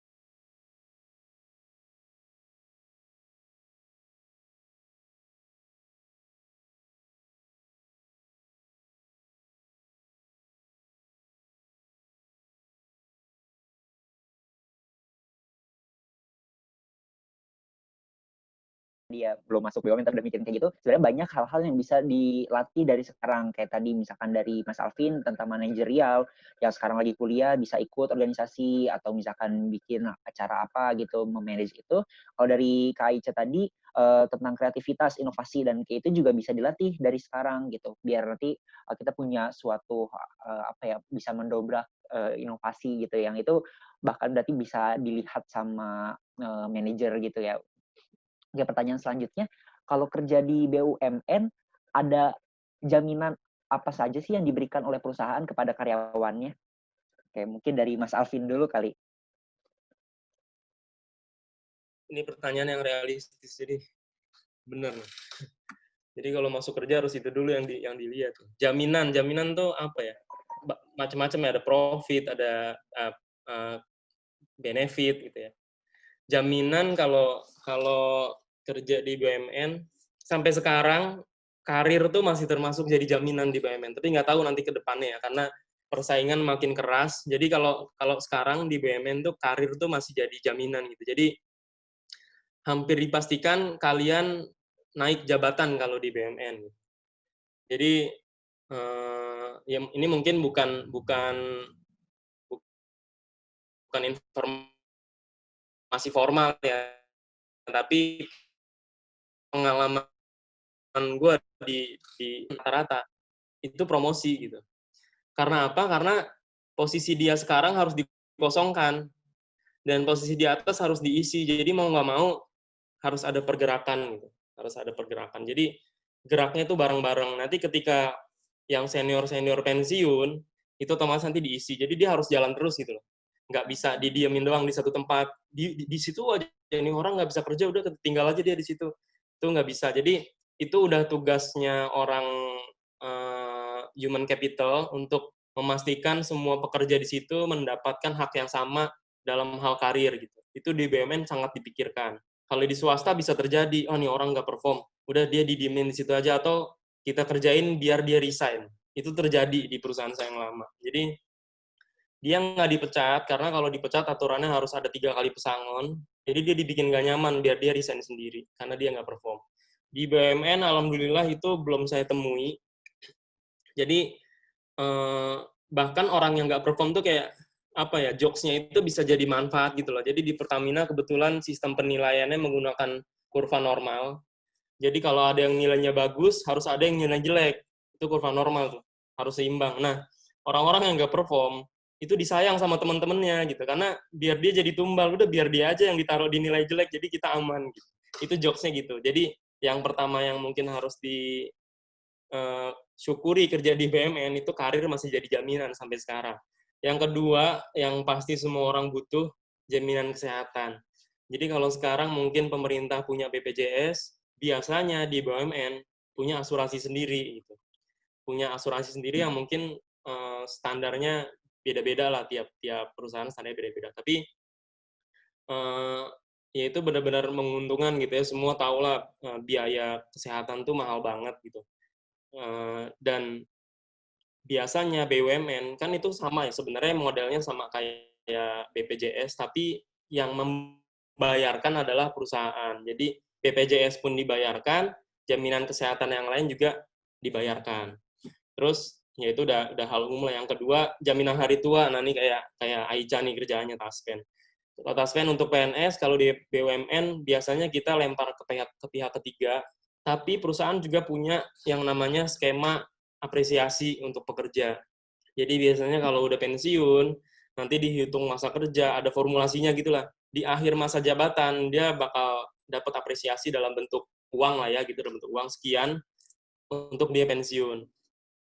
Kalau PNS kan ini ya, dia nanti bakal kayak dapat tiap bulan gitu ya, seumur hidup gitu, Cah, ya? Apa gimana sih? PNS juga ada 2 skemanya. Oh, nanti di akhir ada lamsam. Ada pesangon gitu ya? Iya, pesangon, terus setiap bulan ada juga. Ya, itu di BUMN itu sekarang masih sistemnya dikasih langsung blek gitu ya, pesangon dari perusahaan, nanti ada jaminan hari tua yang dari BPJS ketenaga kerjaan gitu-gitulah, sama ada tabungan pekerja, pokoknya macam-macam komponennya. Jadi pas di akhir tuh keluar semua gitu, tapi nggak dapat apa-apa berikutnya kalau di Pertamina. kalau di Telkom sekarang dibagi dua, kebetulan bapak saya di Telkom, jadi dibagi dua tuh, dia pensiun dapat pesangon, langsung full, atau nggak mau ngambil pesangonnya, tapi tetap gajian tiap bulan, dengan perhitungan yang udah diformulasi lagi ya. Terus dia tetap bisa dapat fasilitas kesehatan walaupun udah pensiun. Tetap terkoneksi ke perusahaan gitu, dia tetap masih bisa pakai fasilitas itu. Tapi nanti ke depannya, ternyata skema itu bakal dihapus karena secara cash flow ternyata nggak bagus gitu. Jadi ketika bayangkan satu tahun ada 50 orang pensiun atau 100 orang pensiun terus harus ngeluarin pesangon yang besar gitu, ratusan juta sampai puluhan sampai ratusan juta gitu ya. Tahu-tahu cash flow perusahaan anjlok gitu kan, nggak lucu banget gitu, gara-gara ngasih uang pesangon perusahaan jadi nggak sehat. Akhirnya skemanya mungkin dirubah kayak sistem ASN gitu, jadi tiap bulan nanti bakal ada dikasih. Itu yang berapa, ketiga berarti ketiga ya pesangon. Terus apalagi ya, jaminan itu aja sih yang gue tahu. Mungkin Aicha bisa nambahin, Ca. Kalau mau nambah. Sebenarnya Oh iya, kalau satu lagi di BUMN itu suka ada yang namanya insentif di luar bonus. Insentif di luar bonus. Jadi kalau bonus itu berdasarkan profit perusahaan, kalau insentif itu kayak perjanjian antara serikat pekerja dengan perusahaan, kayak apresiasi kepada pekerja yang sifatnya bukan bonus, tapi udah ditentuin berapa nominalnya gitu. sebenarnya kalau overall udah udah dibahas sama Mas Alvin. Aku cuma paling nambahin gitu kan. Setiap BUMN kan pasti punya kebijakan masing-masing terkait benefit atau jaminan yang jadi penarik gitu kan untuk bekerja gitu kan. Tapi kalau kayak yang belum disebutin Mas Alvin sebenarnya lebih ke benefit ya, pendidikan misalnya. Jadi kalau di BUMN tuh dibuka luas kesempatan untuk S2, S3 dan itu gratis gitu kan, dibayarin kantor kapan lagi dan bisa di luar negeri ataupun di dalam negeri gitu. Jadi itu juga sih, itu lumayan bagus sih untuk teman-teman juga. Lagian kan saingannya kan hanya internal perusahaan. Beda kalau teman-teman LPDP gitu kan, atau beasiswa dari kementerian itu kan kayak persaingannya lebih ketat gitu. Itu sih paling pendidikan. Terus yang kedua, mungkin tadi yang disebutin Mas Alvin, pensiun gitu kan. Kebanyakan sekarang itu setiap BUMN pasti punya DP. DP itu dana pensiun gitu kan. Jadi kita tuh kalau di BUMN tuh rata-rata 3 kalau pensiun ya, setahu aku sekarang. Jadi yang pertama itu ikut BPJS tenaga kerja, potongannya. Yang kedua DP BUMN sendiri. Kalau Taspen ada DP Taspen, Pertamina ada DP Pertamina, Telkom ada DP Pertamina gitu kan. Terus yang ketiga itu ikut pihak ketiga. Kadang-kadang ikut BRI Life atau ikut BCA Life atau kayak gitu. Jadi nanti ketika pensiun akan ada sumber kucuran dari tiga sumber ini. Tadi yang untuk mekanismenya juga dijelaskan Mas Alvin, ada yang lamsam, ada yang pensiun bulanan. Nah, kebetulan kalau di Taspen ada duanya gitu kan. Lamsam dikasih, pensiun bulanan juga dikasih. Tergantung dari pemilihan perusahaan gitu kan. Terus mungkin ada lagi kalau di Taspen sih ada tunjangan atau benefit apresiasi masa kerja gitu kan. Jadi masa kerja berapa tahun, mungkin di Pertamina juga akan ada tunjangan dari perusahaan gitu. Selain itu juga ada tunjangan cuti, mungkin nanti Mas Alvin skip juga ya. Nah, cuti itu kalau di perusahaan, kalau di Taspen sendiri akan ada setiap tahun gitu kan. Jadi setiap tahun akan ada tunjangan cuti gitu kan. Dan nanti ketika sudah masuk masa kerja beberapa tahun, akan ada cuti besar yang bisa dijual ke perusahaan gitu. Jadi misalnya kita dapat cuti besar tuh mungkin sekitar 3 bulan atau tergantung perusahaan ya. Nah itu bisa dijual ke perusahaan kalau kita nggak menggunakan cutinya. Itu sih yang agak unik gitu kan. Gitu. Terus selain itu juga ada tunjangan kinerja sih ya Mas Alvin ya. Kalau misalnya setiap orang kan pasti akan diukur tadi. Mas Alvin juga sudah mengatakan kalau misalnya distribution normal gitu kan. Nah, tapi orang-orang yang top performance ini, tunjangan kinerja selama setahun ke depan akan ditentukan oleh performance evaluasi tahun ini gitu. Jadi itu juga sih dan yang terakhir tuh kesempatan berkarir antar BUMN atau cross BUMN. Mungkin teman-teman tahu sekarang kalau misalnya kadang-kadang bingung ya, kok direktur Telkom dari Pertamina atau direktur Taspen sekarang itu dari kalau teman-teman tahu dari Transjakarta gitu. Jadi nanti itu kesempatan yang bagus buat teman-teman kalau misalnya sudah mencapai level atas bisa cross BUMN gitu. Bahkan mungkin nggak cuman dari level direksi gitu, SVP pun atau VP pun kemungkinan besar ke depan akan ada gitu. Itu sih sebenarnya benefit yang oke dari BUMN. Oke, terima kasih Kak Alvin sama Kak Aicha atas penjelasannya. Berarti kalau saya simpulkan sebenarnya mungkin baca kontraknya juga kali ya. Jadi di situ mungkin dijelasin apa benefit-benefit yang dikasih sama perusahaannya. Iya, sama kenalan sama orang dalamnya dong. Tapi di kontrak sih nggak di kontrak Nggak terlalu dijelasin detail sih sekali. sebenarnya kalau Oh, BUMN. Kalau gitu. swasta mungkin ya Iya, Mas ya, swasta. lebih Jadi detail. kayak pas masuk tuh surprise nih tiba-tiba ada SMS dari bank gitu apa gitu nggak tahu gitu. Iya, ini uang apa gitu. Gue tahu setelah gue 1 tahun di payroll gitu, jadi ngerti komponennya apa aja. Berarti emang ngobrol-ngobrol juga gitu ya Iya, sama senior-seniornya mungkin ya. Iya, insider gitu. Iya. Oke. Mungkin pertanyaan selanjutnya Kak, ini terkait recruiter nih. Kalau misalkan fresh graduate ketika melamar pekerjaan di BUMN itu sebenarnya jadi apa sih yang dilihat gitu? Kayak misalkan di sini saya gabungkan beberapa pertanyaan ya Kak. Jadi kayak misalkan CV itu penting nggak gitu di BUMN? Terus juga ada yang nanya ini Kak Alvin terkait lulus sarjananya 7,5 tahun, itu interviewnya bagaimana bisa dapat job seperti itu? Gitu Kak. Jadi terkait recruiting-nya, apa yang jadi poin penting yang harus dimiliki? Mungkin dari Kak Aicha dulu kali, nanti yang pertanyaan khusus yang Mas Alvin sama ya. Kak Alvin. Spesial buat Mas Alvin. Sebenarnya kalau poin penting yang dicari pada saat rekrutmen itu, kalau setauku sih di awal, jadi rata-rata semua BUMN ini menggunakan vendor ketika rekrutmen. Karena nggak mungkin dong kayak tadi, aplikasinya dari Pertamina 200.000, dari Taspen sekitar 100.000 misalnya. Itu nggak mungkin dihandle oleh perusahaan tersebut kan. Staff HR juga sedikit kan di perusahaan. Jadi kita biasanya tunjuk vendor dan kita akan discuss gitu kan. Poin-poin apa sih sebenarnya yang jadi critical untuk teman-teman. Kalau standarnya sekarang sih pasti IPK, pengalaman kerja gitu kan, pengalaman organisasi, dan juga lulus tesnya sih sebenarnya. Kan kalau di BUMN tuh pengalaman dulu tuh aku sekitar 5 kali tes kalau di Taspen. Jadi tes TPA, tes bahasa Inggris, tes apalagi tuh wawancara, tes pitching bisnis gitu-gitu. Jadi itu sih kayak ketik yang dicari gitu. Jadi kayak pengetahuan intelijensinya, terus dia kemampuan public speaking atau communication-nya, terus habis itu tes kepribadian waktu itu juga pernah. Cuman kan hasilnya rahasia ya, disimpan oleh pihak ketiga tadi. Itu sih sebenarnya. Ya, tergantung dari kesepakatan antara perusahaan dan yang vendornya tadi. Yang dicari apa sih? Tapi mostly kebanyakan tuh sih intelijensi, communication, dan juga dari pengalaman organisasi. Baik. Kalau dari Kak Alvin mau ada yang ditambahkan Kak sama yang tadi terkait interview tuh? Ya kurang lebih sih udah jelas. Cuman gue mau sedikit cerita, waktu itu pernah ngobrol sama teman-teman di HR sama psikolog juga. Jadi setiap tahun itu mereka itu kayak ngasih formulasi ke pihak ketiga gitu. Jadi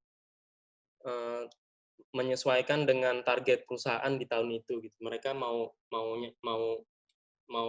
ke arah mana sih, itu disesuaikan dengan orang seperti apa yang mau mereka rekrut. Jadi mereka tuh udah nitip, nanti gue mau nyari orang yang contoh misal nih kayak di perusahaan gue yang lama itu mereka nggak nyari orang pinter. Dari awal mereka udah state, kita nggak nyari orang pinter, kita nyari orang yang mau disuruh kerja. Nggak pinter nggak apa-apa, karena nanti kita bakal latih dia jadi hebat gitu. Jadi benar-benar yang sesuai sama budayanya mereka. Jadi mereka kayak di Gudang Garam tuh mereka trauma ngerekrut anak-anak dari universitas-universitas besar karena ternyata susah diatur katanya. Itu beneran terjadi. Jadi ketika masuk, direktur HR itu masuk ruangan, itu dia langsung belum ngomong apa-apa, masuk ruangan, langsung bilang, siapa yang anak UI? Digituin. Jadi 4 orang angkat tangan, dia langsung bilang, kalian ngapain di sini? Digituin. Jadi bener-bener yang kayak segitunya banget mereka aware-nya sama universitas-universitas yang ya bisa dibilang punya nama gitu ya, karena mereka ngerasa lebih baik gue nyari pekerja yang mudah diatur, nanti bisa gue training gitu, daripada gue nyari pekerja yang dia pinter, dia smart, tapi nggak mau diatur gitu. Lebih susah ngarahinnya. Nah, kalau pengalaman gue sendiri, rekrutmen, nah tadi pertanyaannya tuh, ntar dapat 100.000 nih yang nanya. Siapa tuh dicatat. Jadi 7,5 Yang tahun beneran, gue yang 7,5 interview ya, itu. ya. Oke. 7,5 tahun, gimana interviewnya gitu. Nah, itu justru nggak tahu kenapa gue dapet ilham dari situ, gue bisa jadiin cerita gitu pas interview. Sampai yang interviewernya tuh bilang, wah ini kamu masuk jangan junior analis deh, analis aja digituin. Jadi ceritanya tuh, nah sebenarnya sih ketika interview itu pinter-pinter kita aja menjual diri gitu. Gimana kita membungkus diri kita itu, membungkus CV, kan mereka pasti udah baca CV dong, mereka udah punya base data tentang kita, informasi. Gimana kita membungkus CV itu menjadi visual dan audio gitu. Sebenarnya bedanya CV dengan interview kan itu aja. CV itu informasi dalam bentuk teks yang mereka cuma bisa membaca dan membayangkan dalam versi mereka. Ketika interview, kita harus mengkonvert itu dari teks menjadi visual dan audio, pembawaan diri kita, terus cara kita menyampaikan informasi ke interviewer. Nah, ketika gua ke situ, gua tuh menerjemahkan CV gua itu kayak gini. Jadi dia nanya, "Mas, kamu udah MT di gudang garam?" Ini yang nanya kalau nggak salah level VP, masih di tahap interview HR, belum sampai user. Jadi udah lolos psikotes macam-macam. Terus ketemu orang HR itu, ibu-ibu gitu. Dia nanya, "Kok kamu pindah ke sini? Kamu di sana udah punya posisi," dia bilang gitu. Udah bagus lah, tinggal lanjutin segala macam. Saya nggak mau ngasih jawaban yang bisa bikin dia nanya lagi gitu. Jadi gue jawab gini aja, "Iya Bu, saya nggak ngerokok, dan jadi saya nggak ngerokok, masa saya jualan rokok?" Gue bilang gitu ke interviewer, terus dia diem gitu, nggak ngerti mau nanya apa lagi gitu. Dia kebingungan sendiri, dia cuma bilang, "Oh gitu ya Mas, iya Bu, saya nggak ngerokok dan saya nggak mau jualan rokok, mending saya jualan bensin." Gue gituin, jadi dia kayak bingung sendiri. Akhirnya gue ceritalah ke si interviewer ini. Jadi kegagalan gue ketika gue kuliah D3 itu gue jadiin batu loncatan untuk menjual diri gue gitu. Jadi kayak orang yang pernah gagal, ini menurut gue pribadi ya, orang yang pernah gagal terus dia bangkit itu lebih diminati daripada orang yang lurus-lurus aja gitu. Jalan hidupnya tuh kayak lurus-lurus aja. Jadi pas gue cerita, "Ya Bu, saya kuliah 5 tahun. Kenapa? Karena saya ngerasa kuliah saya nggak dapet apa-apa Bu. Jadi saya uh, menggunakan skill saya untuk nyari duit. Akhirnya saya keterusan, kuliah saya nggak jelas, nggak lancar, sampai ribut sama orang tua." Tuh gue ceritain tuh semua. Sampai kita konflik, orang tua pengen cepet lulus, saya pengen berhenti kuliah. "Oh gitu ya, kok bisa ya?" Karena saya ngerasa kuliah cuma dapat plastiknya doang, Bu. Saya nggak diajarin apa-apa, saya belajar dari luar. "Terus kok kamu akhirnya bisa lulus terus lanjut S1 gimana?" Jadi ceritanya ini cerita nyata gitu ya. Jadi bokap gue itu pengen gue lulus D3, tapi gue pengennya bikin startup dulu. 2008, 2000 itu gue udah kepikiran bikin startup. Sekarang baru rame, gue pengen bikin startup, pengen usaha sendiri. Terus satu kalimat dari bokap gue, ternyata orang tua kita jauh lebih pinter dan pengalaman gitu. Dia cuma bilang kayak gini, "Kamu mau bikin usaha, tapi ngelarin diploma aja nggak bisa." Gitu. Gitu. "Kamu pikir usaha lebih gampang daripada kuliah?" Dia bilang. Oh iya juga ya. Nah di situ baru ya udahlah, kita ngalah deh, selesaiin kuliah, akhirnya lanjut lagi S1. Nah di situ mulai titik balik. Jadi pas kuliah D3 itu bener-bener CV itu nggak ada apa-apanya gitu. Jadi kalau ditanya, kalau gue lulus D3 terus langsung nyari kerja, itu pasti interviewernya bingung, nih CV nggak ada isinya nih, nggak ada akademiknya, berantakan, IPK nggak nyampe 3. Jadi D3 tuh IPK gue cuma 2,7. Bukan karena bego sih, karena males aja emang. Jadi 2,7, terus nggak ada pengalaman organisasi, pokoknya nggak ada yang dibanggain lah. Nah, di situ pas gue masuk S1, udah dapat nasihat dari banyak orang, di situ gue mulai rajin lagi. Akhirnya titik baliknya yaitu aktif di akademik, terus bahkan bisa jadi asisten dosen di salah satu mata kuliah yang hampir mayoritas mahasiswa tuh nggak suka gitu. Nah, itu gue jelasin, gue bandingin titik baliknya. Dari yang bukan apa-apa, saya bisa kok Bu berubah jadi sedikit jadi apa-apa gitu. Terus akhirnya gue ceritain, gue masuk ke gudang garam, jadi MT, bla bla bla segala macem. benar-benar ya itu tadi, benar-benar dramatis ya, kayak dibikin dramatis gitu. Jadi kayak dari yang benar-benar ini mah orang udah gagal aja lah, udah nggak bisa ngapa-ngapain, udah nggak bisa berkarir gitu di dunia kerja, ternyata bisa bangkit dan di perusahaan sebelumnya pun bagus gitu karirnya. Nah di situ tuh interviewer itu kayak lebih nangkep. Jujur kalau tanya Aicha, pasti ketika masuk BUMN, ketika kita interview itu ketemu orang pintar semua. Setuju nggak? Iya, Itu pasti kalau setuju. kita ngobrol jurusan apa, dari mana, itu kayak yang serius nih, gue saingannya orang-orang kayak gini gitu.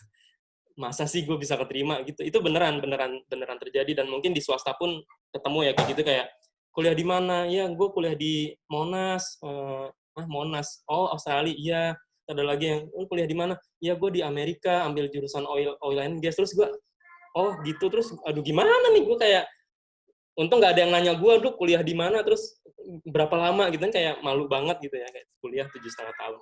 Tapi intinya gimana pinter-pinternya kita bisa merubah kekurangan kita itu jadi kelebihan. Kalau interviewer tuh gitu. Interview atau proses rekrutmen bisa diakalin nggak? Bisa banget. Gue setiap tes psikotes itu gue selalu menyesuaikan jawaban gue sama perusahaan yang mau ngerekrut. Jadi jawaban psikotes gue tuh nggak sesuai dengan diri gue sendiri sebenarnya. Jadi ketika gue daftar, ini perusahaan swasta, pasti mereka nih kurang lebih nyari orang yang seperti ini. Ya gue sesuaikan jawaban psikotes gue, biar gue mencerminkan orang yang seperti yang mereka mau. Ketika gue masuk BUMN, ya gue sesuaikan dengan jawabannya itu dengan apa yang mereka mau. Kayak mungkin BUMN atau ASN tuh nyari orang yang loyal, kayak tadi Aicha bilang. Mereka tuh butuh orang yang bisa kerja 20-30 tahun, karena mereka nggak mau udah ngerekrut, udah invest banyak, training, apa segala macam gitu, ngeluarin gaji besar, terus tiba-tiba di tengah jalan dia putus, rugi dong. Jadi mereka nyari orang yang loyal. Ya udah, gue ngisi psikotes itu, gue bawa diri gue orang yang loyal loh.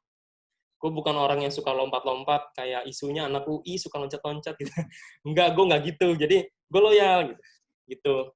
Jadi itu bisa diatur. Tapi kita harus ngerti level kita gitu. Jadi ketika kita daftar pekerjaan dimanapun ya, kita harus tahu posisi kita tuh ada dari angka 1 sampai 10 kita ada di mana. Jadi jangan sampai kita nggak tahu posisi kita ada di angka 4, tapi kita mendaftar ke perusahaan yang mungkin butuh level 7 gitu, atau butuh level 8, dan kita diem aja nggak ngelakuin apa-apa. Itu kayak yang ibarat kata kita mau perang tapi nggak bawa senjata. Jadi pertama yang harus kita siapin pas kita mau nyari kerja, itu kita harus ngerti posisi kita ada di mana. Kita harus cari tahu target yang mau kita, perusahaan yang mau kita masukin itu seperti apa, itu benar-benar harus dicari sedetail mungkin. Jadi waktu gue rekrutmen ke Pertamina, itu semua forum yang ada di Indonesia yang bahas tentang rekrutmen Pertamina udah gue baca. Dari mulai forum terkenal kayak Kaskus sampai blog-blog pribadi orang, itu gue baca semua. Dari mulai rekrutan tahun 2000 berapa gitu, pokoknya semua ada dokumentasi di situ. Gue mining semua lah, gue olah. Oh ternyata gini proses rekrutmennya. Gue sampai bisa nyimpulin, gue sampai benar-benar bisa membaca situasi gitu. Oh rekrutmennya ternyata begini, oh yang dibutuhkan tuh ini. Gue sampai japri orang-orang yang punya blog pribadi untuk nanya apa yang nggak mereka sampein di blog, yang gue nggak tahu. Bener-bener gue japri.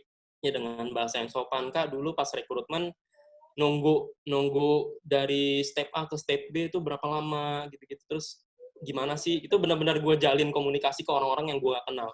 Karena jujur banyak banget orang yang ngechat gue yang sebenarnya emang gue, silakan lu kalau mau nanya apapun tentang rekrutmen atau dunia kerja silakan japri. Tapi kebanyakan japri itu, Kak ada lowongan nggak di Pertamina gitu. Itu jujur gue sebenarnya nggak mau bales.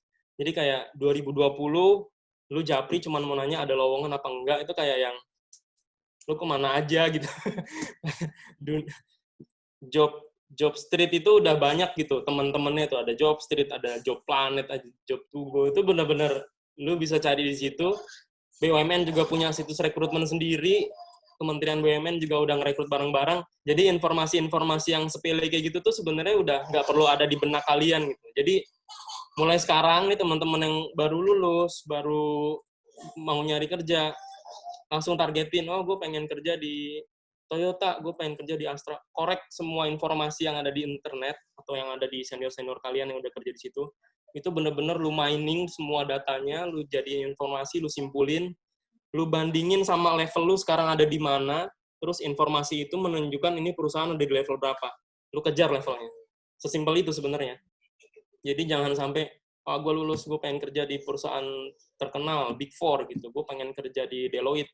Ya, tapi levelnya masih ada di angka 4, Deloitte ada di angka 9. 5 step-nya itu lo harus kejar gitu.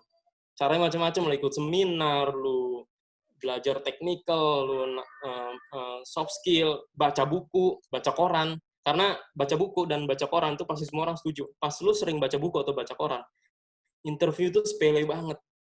Gue setiap interview, gue yang ngendaliin orang yang interview gitu. Jadi gue yang ngendaliin dia harus nanya apa. Percaya nggak? Bahkan pernah gue interview di salah satu perusahaan swasta, nggak terlalu terkenal, karena sepupu gue nawarin, ya udah gue menghormati dia, akhirnya gue ikut interview. Itu interviewernya yang gue interview gitu, karena dia bingung mau nanya apa lagi. Ya udah Bu, ibu aja yang saya interview, gituin. Karena ya dengan informasi wawasan yang kita punya, kita bakal dengan mudah mengendalikan situasi sih sebenarnya. Itu berlaku nggak cuma pas nyari kerja, tapi pas kita tampil di depan banyak orang, public speaking, atau berkomunikasi dengan atasan. Karena semua sepakat ketika kita ngobrol sama orang, kita langsung bisa ngebaca nih orang tipikalnya seperti apa. Kayak gue misalnya gue punya bawahan, gue pasti milih bawahan yang cocok sama gue dong. Nggak ada yang ideal lah, tentang persona orang tuh nggak ada yang ideal, tapi gimana kita mencari orang yang cocok buat kita ajak kerjasama, intinya itu aja. Itu sih kayaknya.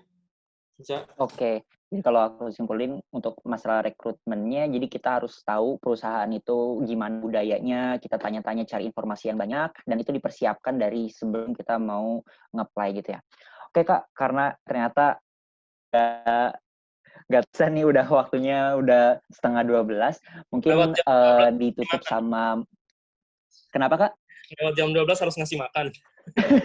Iya, kalau di perusahaan gitu ya. Nah, mungkin pertanyaan-pertanyaan ini masih banyak beberapa. Mungkin nanti nggak apa-apa ya Kak, kalau misalkan dijawabnya lewat chat gitu, nanti kita kirimkan pertanyaannya. Mungkin nanti dijawabin aja sama kakak-kakaknya. Nah, untuk yang terakhir, mungkin dari Kak Aicha dulu, boleh ngasih pesan atau motivasi gitu Kak, buat peserta yang hadir di sini. Aduh, motivasi ya. Sebenarnya bukan motivasi sih, sebenarnya lebih ke sharing aja gitu kan.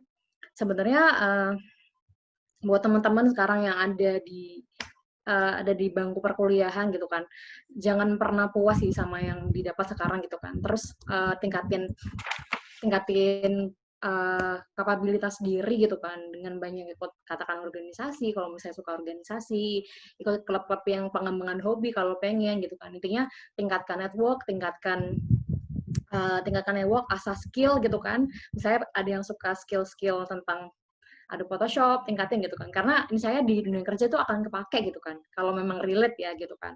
Ini jangan pernah puas sama dirinya sendiri saat ini. Terus poin penting yang sebenarnya pengen aku sampaikan itu sebenarnya udah dibahas Mas Alvin juga gitu kan. Sebelum nanti teman-teman ingin memutuskan untuk kerja di mana, untuk apply di perusahaan apa, yang pertama know yourself gitu kan.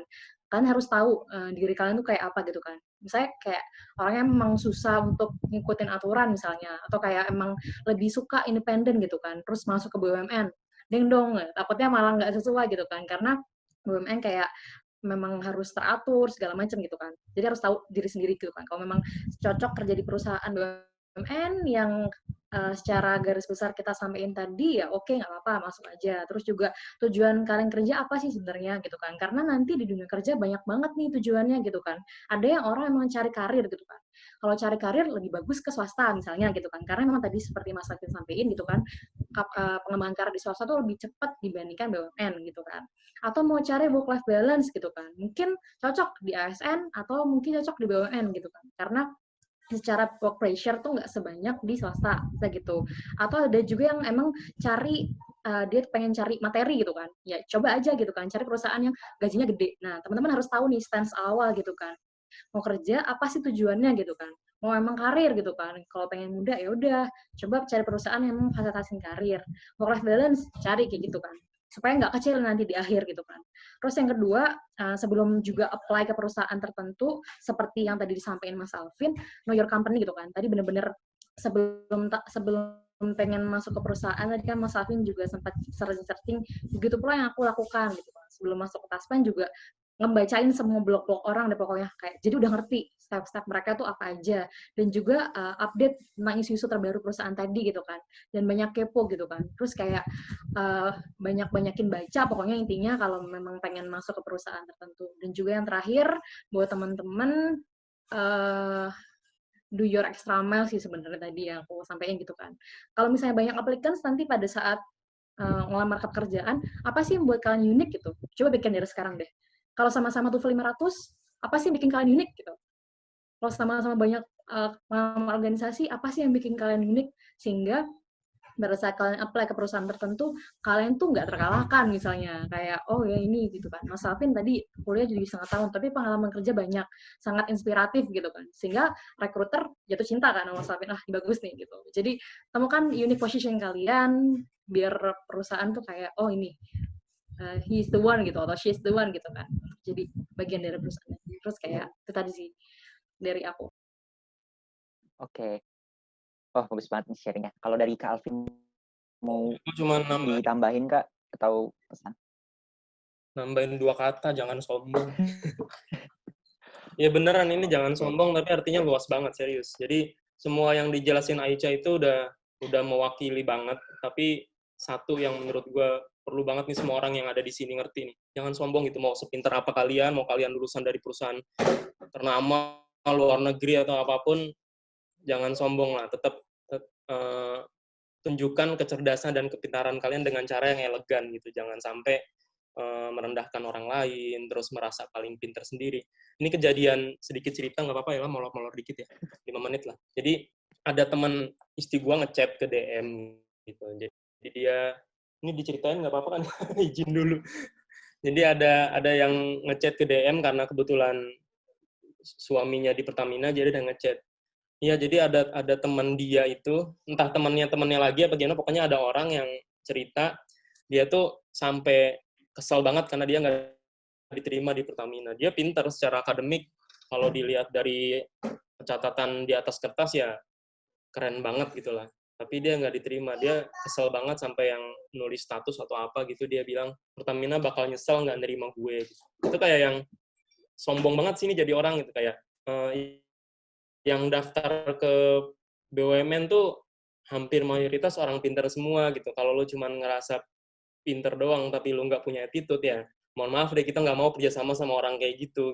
Kayak lebih baik orang itu punya attitude, kalau kurang pinter bisa dibikin pinter, karena kita kerja di BUMN tuh nggak langsung tiba-tiba masuk kerja terus disuruh merubah perusahaan dari rugi jadi profit kan, enggak. Kita semua orang di kantor tuh ngerti fresh graduate itu masuk dunia kerja tuh perlu dipoles gitu, enggak yang sepintar apapun kalian IPK lu 4,0 terus lu masuk perusahaan terus lu ngerasa orang paling pintar di perusahaan kan, enggak. Tapi itu kejadian gitu, dan itu bukan tipikal orang yang menyenangkan. Jadi ya kalau sekarang ya introspeksi diri, kalau kalian masih ngerasa tinggi hati atau sombong ya itu dikurang-kurangin, diperbanyak. Lebih baik hal-hal positif aja lah yang diperbanyak. Banyak-banyak sharing sama orang, sharing ilmu, terus jangan pelit kalau misalnya lu ditanya tentang sesuatu terus jangan pelit ntar orang lain jadi lebih pintar dari kalian, enggak lah. Jadi budaya di BUMN tuh sharing is caring gitu. Jadi kalau kalian nggak mau nge-share sesuatu, nge-keep informasi atau nge-keep sesuatu cuman buat diri kalian sendiri, ya jalan di tempat gitu. Orang nggak ada yang suka, orang nggak ada yang support kalau misalnya. Jadi ketika lu promosi itu manajer pasti nanya ke orang lain, ini orang gimana sih?